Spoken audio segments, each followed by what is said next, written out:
Sa number 3, nadugangan sang halos 300 ka mga bagong nga kaso sang hand, foot and mouth disease ang Negros Occidental sa sulod lamang sang duha ka semana.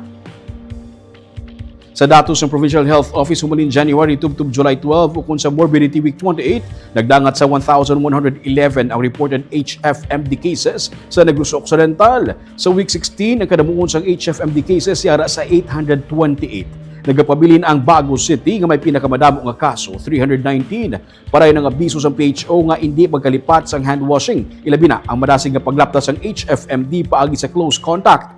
Ini ang tuga sang virus. Nalakip sa simptomas ini ang rash sa kamot, tiil, baba kag paghilanat. Masami man nga nagakalatnan ang mga kabataan. Dapat gina-disinfect ang mga lugar nga may gin-report nga kaso sang HFMD. Usually, kay mga kabataan bala nga gagawin. So, ang amon gani ginaano nga paninlo gid man gihapon. Tapos especially kay may mga sa classroom bala nga doorknob. So, ang frequent nga hand washing gid no, especially sa school. So, may iban ko nga last time ko may nag-ano sa ibing mag, pero hindi man gito ang kadama ilang cases.